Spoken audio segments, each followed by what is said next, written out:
What's up, guys? Polk here, and welcome back for another episode of Poker Hands. Today, we're going to be breaking down the largest pot in the history of the Lodge. That's right, 4.5 years of poker played at the Lodge. This is the biggest pot that we've ever had. Let's go ahead and jump into the action. Mixon steps into Chatsville. Hello, Mixon. Big raise by JD. 4,500 now with his ladies. 4,500. I love when he was like, the cycle was like, you're an hour early. And he's like, Nobody running hotter than JD at the moment. Sandwich bet here, Rick, for Yes. we see a flop. You owe me one, so. I'll take the queens. All right, I'll be the eights. Can I somehow get in there and have the 7-4? I don't know how we'd do it. You sure? You got to pick one of the. What do I need? You need to flop two pair. How about it needs to be the 4 of spades or the 4 of diamonds. All right. Oh, okay. How about we just keep them black? 4 of spades, 4 of clubs.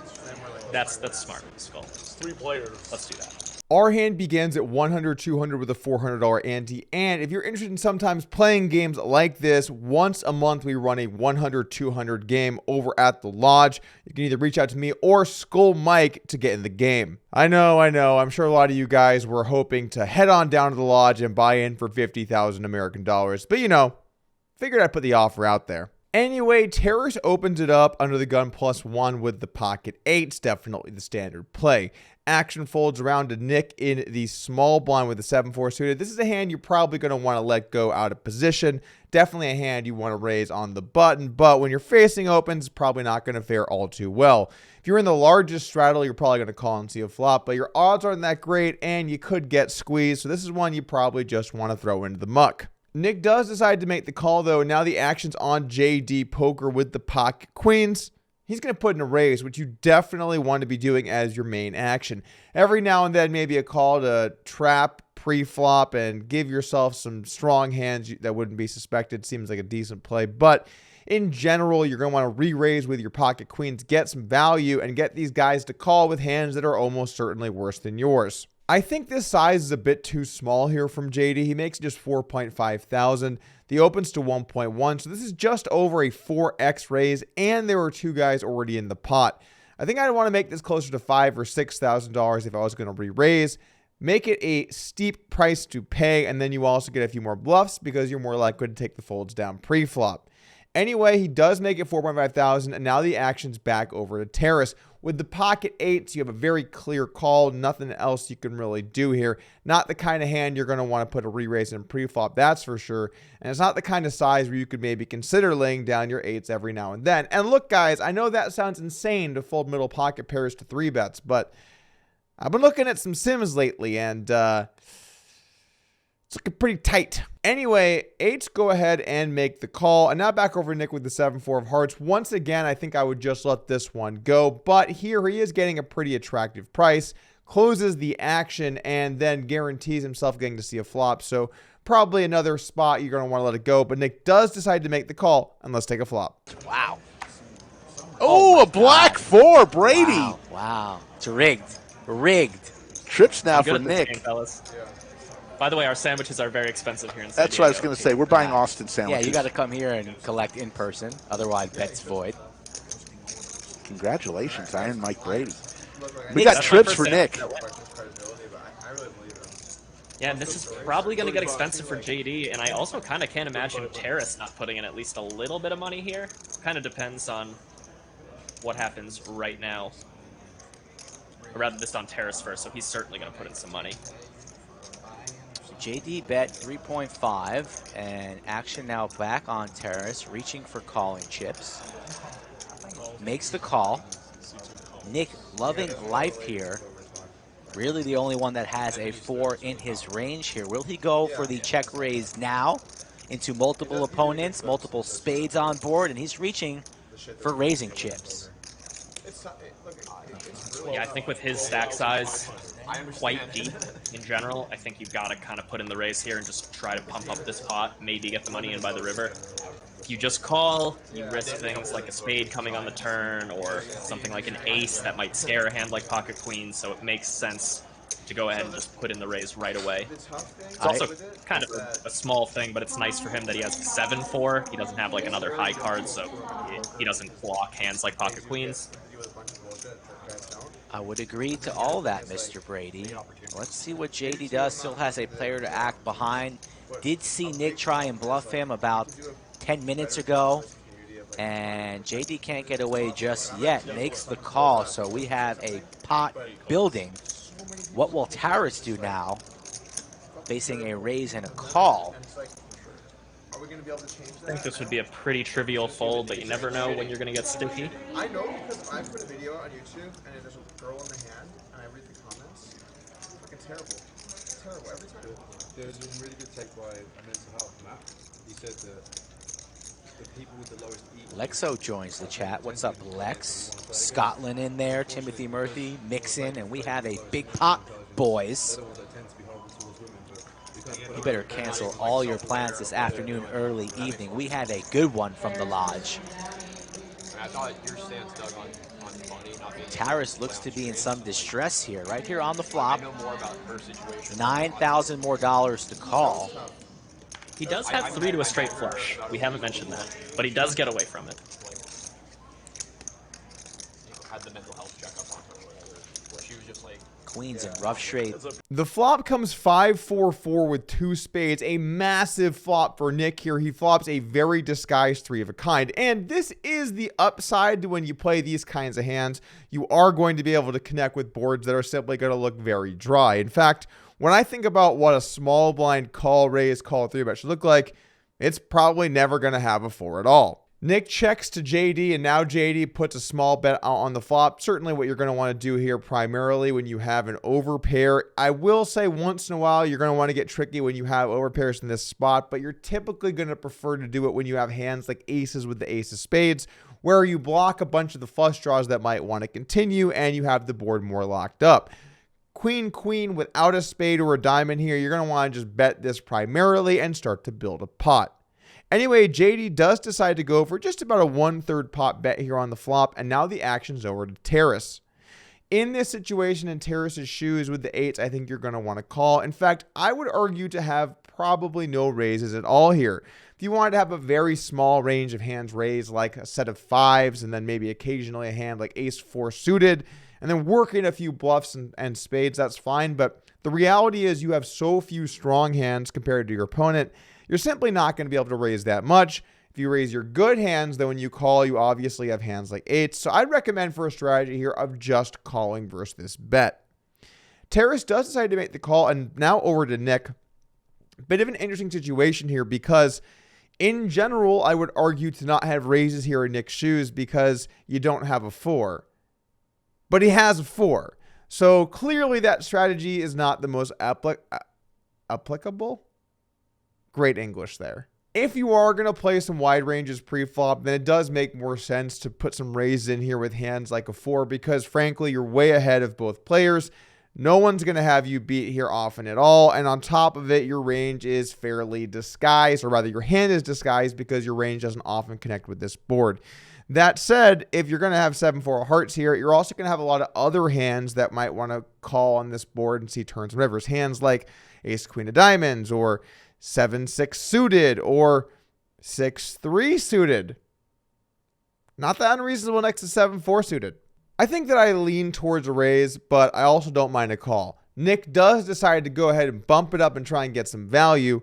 And now JD's got a situation with his queens where his opponent's representing a tight range. He might think his opponent could have a hand like spades here, which would be another hand that would be reasonable to raise with, or maybe some kind of straight draw like 7-6 suited, although he might not think that 7-6 suited is even a hand in Nick's range pre-flop. He does decide to go ahead and just call, which I think is the prudent thing to do, especially when you consider the fact that you still have Taras left behind who can once in a while have a monster. JD does make the call, and now the action's over to Taras with the pocket 8s.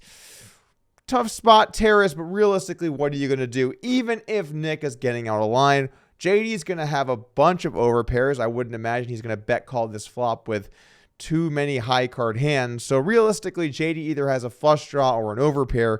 And with eights, you're not doing so hot against that, especially because when you have the eight of spades, you block some flush draws your opponent might have.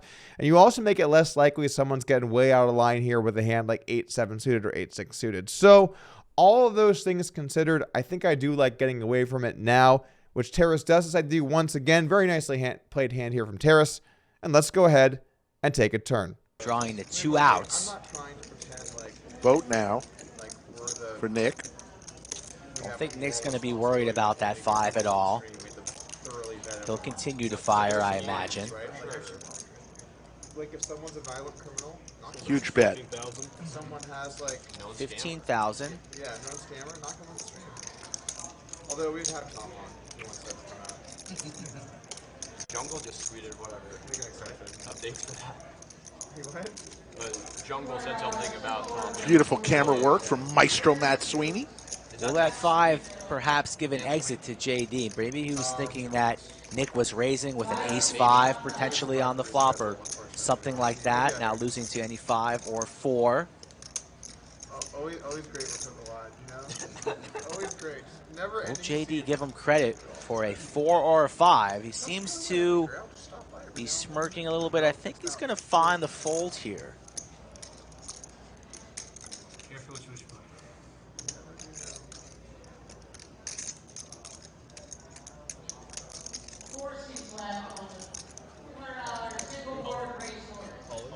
All in. Jesus. So no fold and a snap call from Nick. With 42K in the pot and just 53K remaining behind, the turn comes a 5 of diamonds, creating a backdoor flush draw. And this is a truly great card for JD. Well, maybe it is in theory. Obviously, when your opponent has the full house, it might not be so great. But the reason it's a good card is now it's even less likely his opponent has him beat. Well, maybe there's some chance that Nick would raise a hand like 6-5 suited on the flop and then bet the turn. It's way more likely hands like that are just going to call if he does have them. So when he sees this 5 on the turn, now it's way less likely his opponent has a boat. Because this 5 comes on the turn, now pocket 5 is just one combination instead of 3. And while there is still pocket 4s, which is also one combination, we're really not looking at very many hands overall. If he was ahead in the flop, well, he's still ahead here on the turn, and that's now more likely because there are less hands that could be raising for value. Nick decides to bet 15K. I think the decision to continue betting here does make sense. We're going to continue to tell the story that we have a very unlikely value bet with our value bet. Typically speaking, when you have a good hand and your opponent is very unlikely to have nutted hands and you start to tell a story, you want to keep telling that story by continuing to bet. This isn't a good spot to trap because it's not a card that might hit JD. Maybe if it was a board like, I'm just going to make up a board. You check raise 8-6 deuce turn king. Maybe on that card, you could look to put in some checks or some check raises because your opponent is more likely to have improved and that card is clearly not good for you. Here, that's not the case. This card is at best neutral for JD, slightly good for his range, but he does not have any of those nutted hands that could have improved to very strong holdings. Very unlikely JD has something like ace-5 suited here. Possible, but pretty unlikely. Nick bets 15K, setting himself up for a nice sized river jam. And now JD is in another tough spot with queens.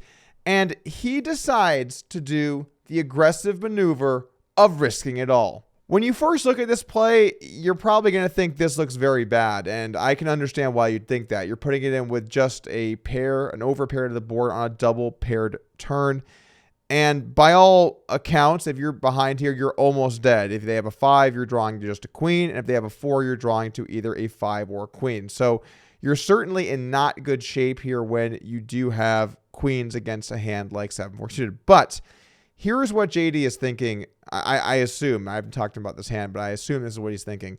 It's very unlikely his opponent now has a set because there are almost no combinations of sets left. If he check raised a backdoor flush draw, let's say check raised a hand like 8-6 of diamonds, something like that. Well, if you just call here, you give him a chance to hit his flush or straight. If he has a hand like ace-3 of diamonds, same situation. And if he had a hand like king-jack of diamonds, you now give him a chance to hit a king or a diamond as well. So basically, most of the hands that would check raise on the flop with some kind of backdoor flush draw, those will continue to bet the turn. Also, on top of that, you have now all of the spade hands that might want to bet the turn. Hands like ace 10 of spades or ace 3 of spades, or maybe some of these other hands that might not be too likely pre-flop but are also possible. JD has queens without a spade or a diamond. It's actually one of the best hands you can have here in terms of unblocking your opponent from having those kinds of draws. You don't block any flush draws with JD's hand, which makes it a prime candidate to want to put in a raise. And I will say, having done a bunch of work on some of these spots and heads-up pots, the solver tends to like taking some of these types of lines when you unblock these draws, because you put these flush draw hands in the worst possible situation, and they end up bet folding off their equity. Those are the reasons that make jamming pretty good. Now, on the making jamming pretty bad side, we have a pretty easy one. The guy can have a full house. So just as we were singing JD's praises, up 45,000, we have a $150,000 pot, perhaps our largest ever. The largest ever at the on Lodge. The Lodge Live. Largest ever pot. Super sick. I can only speculate at what JD was thinking there, but I suppose he's, thinking, I think my opponent has a combo draw a decent amount of the time, and I just want to put him all in, make him fold it, take the pot here. Twice. That one doesn't do it. That's a boat for Nick. Doesn't even need it. And that's a scoop for Nick. $150,000 pot. He had JD covered, so all of those winnings, poof, thin air, dust. That's going to do it here from us today at Poker Hands, and I'll see you guys again soon. See you at the Lodge. Peace.